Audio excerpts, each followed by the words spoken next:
नमस्कार दोस्तों, स्वागत है आपका एक बार फिर से हमारे इस चैनल समग्र ज्ञान पर। दोस्तों, अगर आप अपने जीवन में कुछ नया सीखने की चाह रखते हैं तो चैनल को सब्सक्राइब जरूर कर ले। दोस्तों, जीवन सुख दुख की धूप छाव से भरा है। कभी ये पलड़ा भारी होता है तो कभी वो चुनौतियों के दबाव से। कई मौकों पर लोग टूट जाते हैं। वे महसूस करते हैं कि जितने समस्याएं सामने हैं उनका वे मुकाबला नहीं कर पाएंगे। कई मर्तबा लोग सोचने लगते हैं कि वे दुनिया के सबसे कम नसीब इंसान है, परंतु ऐसी की समस्याओं से हारना नहीं चाहिए। व्रत, वैकल्य, पूजा पाठ, कुछ उपाय आपको मुश्किलों से बाहर निकाल सकते हैं। कई बार छोटी छोटी चीजें जो हमारी नजरों के सामने होती हैं, हम रोजाना इस्तेमाल करते हैं, हमें समस्याओं से निजात दिला सकती हैं, परंतु हमें इनके उपायों के बारे में पता नहीं होता। आपको घर में पैसों की आवक के लिए दिन रात कुछ ना कुछ शास्त्रीय उपाय करने पड़ते हैं, जिससे आप अपने पैसों की आवक को बढ़ा सकते हैं।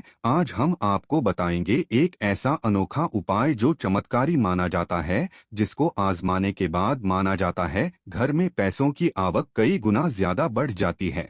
और इस उपाय में हमको कुछ नहीं करना है, सिर्फ 3 मोर पंखों का इस्तेमाल करना है। कैसे करना है वो हम आपको बताएंगे। दोस्तों, सबसे पहले समझ ले, मोरपंख है क्या। ये बहुत ही शक्तिशाली चमत्कारी यंत्र होता है और तांत्रिक पूजा में इसका बहुत बहुत महत्व होता है।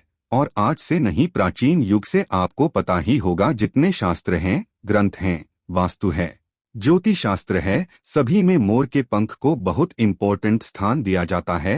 हिंदू मान्यताओं के अनुसार घर में मोरपंख का प्रयोग करने से अमंगल टल जाता है। विशेष रूप से कहा जाता है कि मोरपंख से दुरात्माएं पास नहीं आती। मोरपंख को भगवान श्री कृष्ण ने अपने मुकुट पर स्थान दे सम्मान दिया। वास्तु के अनुसार मोरपंख घर से अनेक तरह के वास्तु दोष को दूर करता है और मोरपंख सकारात्मक ऊर्जा को अपनी तरफ खींचता है। जो ऋषि महर्षि थे उन्होंने मोरपंख की कलम से ही बड़े बड़े ग्रंथ लिखे हैं। मोरपंख की उपयोगिता बताने लायक नहीं है, क्योंकि आयुर्वेद में भी इसका अच्छा खासा महत्व होता है। और शास्त्रों के अनुसार संध्या नाम का एक असुर था, स्वर्ग पर उसने अधिपत्य कर लिया था, देवताओं को बंदी बना लिया था। तभी भगवान ने असुर को मारने की एक योजना बनाई और योजना के अनुसार सभी देवी देवता और सभी नवग्रह एक मोर के पंखों में विराजित हो गए। इसके बाद मोर शक्तिशाली हो गया, उसने संध्यासुर का वध कर लिया। तभी से मोर को और भी पूजनीय और पवित्र माना जाने लगा। आगे बढ़ने से पहले आपसे रिक्वेस्ट करते हैं कि वीडियो को लाइक जरूर करिएगा, दोस्तों को शेयर कर दीजिएगा। और अगर आपने अभी तक चैनल को सब्सक्राइब नहीं किया है तो चैनल को सब्सक्राइब करके बेल आइकन जरूर दबाइएगा। दोस्तों, सिर्फ ऋषि मुनि और राजा महाराजा ही नहीं, बल्कि भगवान श्री कृष्ण के क्या कहने आपको भी पता है कि कृष्ण कन्हैया को मोर पंख बिना अधूरा माना जाता है। उन्हें मोर मुकुट वाला कहा जाता है। उनके मुकुट में मोरपंख के बिना वो कभी रहते नहीं थे। इसका कारण भी ये था कि बचपन से ही उनकी माता ने उन्हें मोरपंख धारण करवाया था, क्योंकि मोरपंख से कालसर्प दोष दूर होता है और श्री कृष्ण भगवान को कालसर्प दोष था। दोस्तों, सिर्फ हमारे धर्म में ही नहीं बल्कि एशिया के बहुत सारे देशों में मोरपंखों को अध्यात्म से जोड़कर देखा जाता है। आपने सुना होगा, वो प्रेम, प्रतिष्ठा, धीरज और स्नेह का सूचक है। और में मोर पंख की बहुत महत्ता बताई गई है। जब हम बौद्ध धर्म की बात करें तो माना जाता है इसमें मोर अपने सारे पंखों को खोल देता है, इसलिए उसके पंख विचारों और मान्यताओं में खुलेपन का प्रतीक माने जाते हैं। जब हम ईसाई धर्म की बात करते हैं तो मोर के खूबसूरत पंख जन्नत के दरवाजे के बाहर अद्भुत शाही बगीचे का प्रतीक माने जाते हैं। और जो ग्रीस के लोग होते हैं वो मोर के पंखों को स्वर्ग और सितारों की निगाहों के साथ जोड़ते हैं। हमारे में तो मोर को धन की देवी लक्ष्मी, विद्या की देवी सरस्वती, कृष्ण कन्हैया, गणपति, हनुमान जी, कार्तिकेय, इन सभी से जोड़कर देखा जाता है। और लक्ष्मी सौभाग्य, खुशहाली, धन, धन्य और संपन्नता का प्रतीक माना जाता है। मोर के पंखों का प्रयोग लक्ष्मी की इन्हीं विशेषताओं को हासिल करने के लिए किया जाता है। और मोर पंख को अगर बांसुरी के साथ आप अपने घर में रखते हैं तो रिश्तों में प्रेम का रस घुल जाता है। हमारा घर मंदिर की तरह होता है। अगर उसमें रहने वाले सदस्य रोज आपस में झगड़ा करने लगे तो ये मंदिर अपवित्र सा लगने लगता है। इसके कई कारण हो सकते हैं। सबसे बड़ा कारण होता है घर में अत्यधिक नकारात्मक ऊर्जा का प्रवेश करना। अब सवाल उठता है कि घर में अगर नकारात्मक ऊर्जा बढ़ गई है तो इसको दूर कैसे किया जाए। इसका प्रवेश अगर हो गया है तो इसको बाहर कैसे करें। इसके लिए हमने आपको जन्माष्टमी के दिन भी एक उपाय बताया था कि मोर के पंखों आरती के बाद आप अपने घर पे खूब जोर जोर हवा में हिलाएं। इससे आपके घर की जितनी नकारात्मक ऊर्जा है वो आपके घर से बाहर हो जाएगी। आपको ये रोज ही करना चाहिए, सिर्फ एक दिन नहीं। मोर पंख को अगर आप अपने घर के अंदर हाथों से ऊपर से नीचे फहराते हैं तो आपके घर के आसपास की जितनी नकारात्मक ऊर्जा है वो घर से बाहर चली जाती है। और जिस घर में सबसे ज्यादा सकारात्मक ऊर्जा होती है वहीं माता लक्ष्मी का प्रवेश जल्दी होता है। इसी बात को ध्यान रखते हुए आज हम आपको बताएंगे कि घर में वो कौन सी 3 जगह हैं जहां पर आपको मोर पंख जरूर रखना चाहिए। और इन जगहों पर अगर आप मोर पंख रख देते हैं तो आपके घर में भी सबसे अधिक सकारात्मक ऊर्जा बनी रहेगी। तो साक्षात लक्ष्मी जी आपके घर जरूर आमंत्रित होंगी। आप किसी भी शुभ दिन मोर का ये पंख लेकर के घर के किसी ऐसे स्थान पर सबसे पहले लगा दे जहां पर आने जाने वाले लोगों की नजर सबसे ज्यादा पड़ती है। असल में मोर का पंख नकारात्मक ऊर्जा को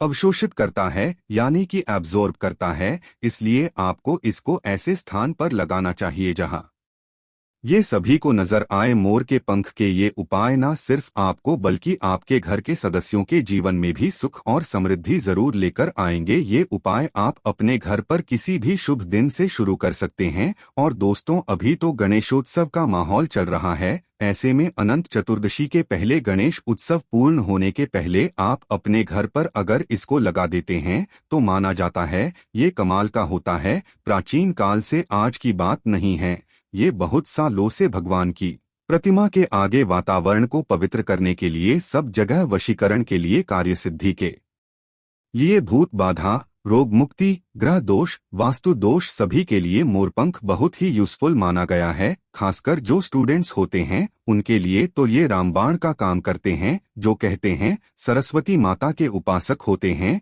या फिर विद्यार्थी होते हैं, वो पुस्तकों के बीच अगर मंत्रित करके मोर पंख को रख लें तो पूरा पूरा लाभ उठा सकते हैं। अगर आप मंत्र सिद्धि करते हैं, तांत्रिक पूजा आदि करते हैं तो उस जपने वाली माला को माना जाता है।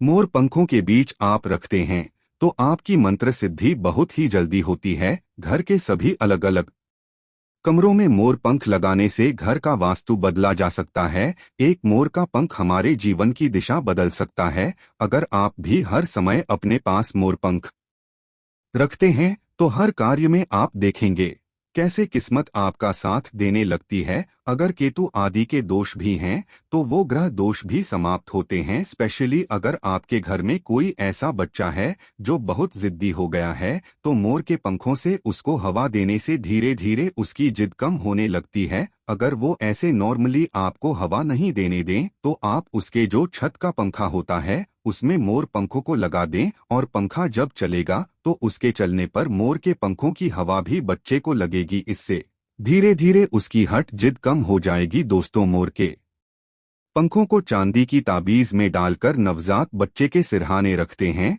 तो बच्चे की नजर दोष और किसी भी तरह के अलाबला से रक्षा होती है। यहाँ तक कि बड़े लोग भी अगर मोरपंख को बिस्तर के नीचे अपने सिरहाने रखकर सोते हैं तो माना जाता है कि किसी भी तरह के बुरे स्वप्न या अलग तरह के स्वप्न इनके दो शादी नहीं होते हैं। अगर आपके बच्चे का पढ़ाई में मन नहीं लगता है, कमजोर है, तो उनके कमरे में मोर स्पेशली उनके स्टडी टेबल में लगाएं और जिस सब्जेक्ट में बच्चा वीक है उसके उस बुक में आप मोर के पंखों को रख दें। आप देखेंगे थोड़े ही दिनों में बच्चे का कैसे कंसंट्रेशन पावर बढ़ता है, मेमोरी पावर बढ़ती है और बच्चा पढ़ाई में तेज होने लगता है। सरस्वती माता के उपासक और विद्यार्थियों को पुस्तक में मोर का पंख जरूर रखना चाहिए। दोस्तों, ये तो हुई बच्चों की बात, परंतु जब बड़ों की बात होती है कई बार हम बहुत सारे काम हाथ में ले लेते हैं, काम होते लास्ट में रुक जाता है या लंबे समय तक अटका हुआ आ जाता है, काम बढ़ता ही नहीं है। तो ऐसे में अगर आप अपने घर के बेडरूम के पूर्वी दक्षिण यानी south east corner of the house है उसमें मोर का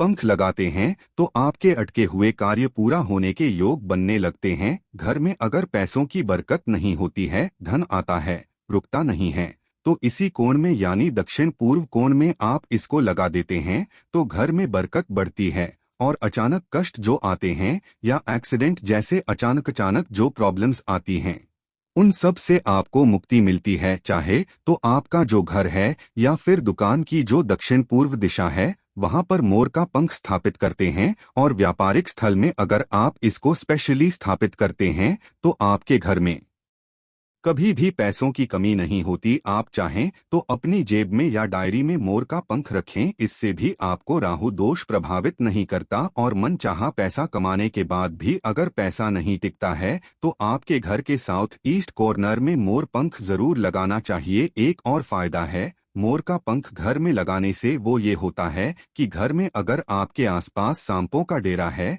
तो माना जाता है घर में सांप प्रवेश नहीं करता, या किसी घर में किसी मेंबर को काल सर्प दोष है, राहु केतु दोष है, तो भी मोर पंख लगाने से उस घर में ग्रहों का असर नष्ट हो जाता है। क्यों माना जाता है? क्योंकि मोर और सर्प में शत्रुता होती है, अर्थात सर्प शनि तथा राहु के सहयोग से बनता है। और अगर मोर का पंख घर के पूर्वी और पश्चिम दीवार में या आपके जेब और डायरी में रखा जाए तो राहु का दोष कभी उसको परेशान नहीं करता है। घर में सर्प हो, मच्छर हो, बिच्छू हो, इस तरह के विषैले जंतुओं का भय नहीं रहता। अब 3 कोने कौन कौन से हैं जिसमें आपको मोर का पंख रखना चाहिए ताकि आपकी आमदनी 10 गुना बढ़ सके? पहला, मोर पंख आपको घर की अलमारी में या तिजोरी में रखना है।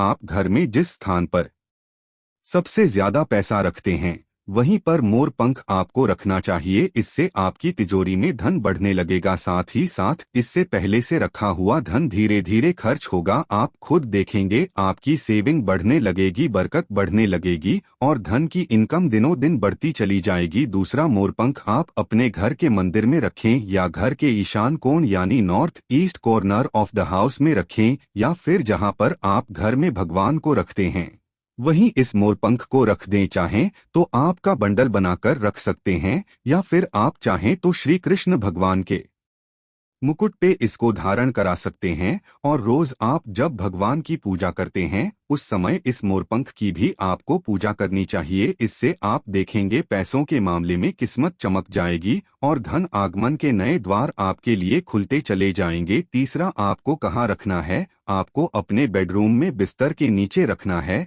ऐसा करने से आप जब बेड पर सोएंगे आपके अंदर काफी सारी पॉजिटिव एनर्जी आती है और आपको अच्छे से सोचने में और काम पर फोकस करने में मदद मिलती है। आपके जीवन में सफलता तो आती ही है, साथ ही साथ पैसों की आवक भी बढ़ जाती है। आप इसको कैसे लगाएंगे? अपने बेड का जो गद्दा होता है, चादर लगाते हैं, उसके नीचे आपको मोरपंख बिछा देना चाहिए। उसके ऊपर चादर लगाएं और फिर उस पर आपको सोना चाहिए। आप अगर अपने घर के मुख्य द्वार पर 3 मोरपंख लगा लेते हैं, और दोस्तों ये जो गणपति विसर्जन होने वाला है अनंत चतुर्दशी को, उसके पहले आप ये छोटा सा काम है। वैसे क्या करना है? 3 मोर पंख और एक छोटी सी भगवान गणेश की प्रतिमा को मुख्य द्वार पर स्थापित कर ले। आप चाहे तो चित्र भी स्थापित कर सकते हैं। अगर आपके पास गणपति देव की प्रतिमा नहीं है या आप अफोर्ड नहीं कर सकें तो ऐसे लगा दें। आप देखेंगे जिस घर में आप रहते हैं उस घर का वास्तु दोष दूर हो जाता है, साथ ही साथ किसी की बुरी नजर भी आपके घर पर नहीं पड़ती है। दोस्तों, कुछ लोग अक्सर कहते हैं कि ऐसे गणपति देव की प्रतिमा लगानी चाहिए कि मुख्य द्वार के आगे और पीछे सेम साइज की गणपति देव की प्रतिमा होनी। आपको हम बता दें, ऐसा कुछ भी सच नहीं है। ये सिर्फ एक भ्रांति है जो कुछ साल पहले फैला दी गई थी कि जहां भी मूर्ति लगाएं गणपति देव की वहां पर आपको आगे और पीछे गणपति देव की सेम साइज की मूर्ति लगानी पड़ती है, क्योंकि गणपति देव की पीठ में दरिद्रता का वास होता है। ऐसा कुछ भी नहीं है। गणपति देव उतने ही पवित्र हैं आगे से जितने पीछे से हैं, इसलिए कभी भी मन में किसी तरह का वहम विचार न करें। हमेशा गणपति देव की एक प्रतिमा आप अपने मुख्य द्वार पर लगाएं। आप किसी भी राजा महाराजा के महलों में जाकर देखिए या किसी भी प्राचीन इमारतों में जाएं, सब जगह एक ही साइड में गणपति देव की प्रतिमा लगाई जाती थी। कोई भी अंदर की ओर प्रतिमा नहीं लगाते हैं, इसलिए अपने घर के मुख्य द्वार पर एक गणपति देव की छोटी सी प्रतिमा लगाएं, उसके साथ 3 मोर पंखों को लगाएं और फिर देखें आपके घर में कैसा माहौल होता है। तो दोस्तों ये उपाय जरूर कर लीजिए। आज के लिए बस इतना ही दोस्तों। अगर आपको ये वीडियो पसंद आया है तो वीडियो को लाइक करिएगा, दोस्तों को शेयर जरूर करिएगा और चैनल को सब्सक्राइब करके बेल आइकन जरूर दबाइएगा ताकि आने वाली वीडियो आपको सबसे पहले मिले। दोस्तों मिलते हैं अगले वीडियो में, तब तक के लिए धन्यवाद।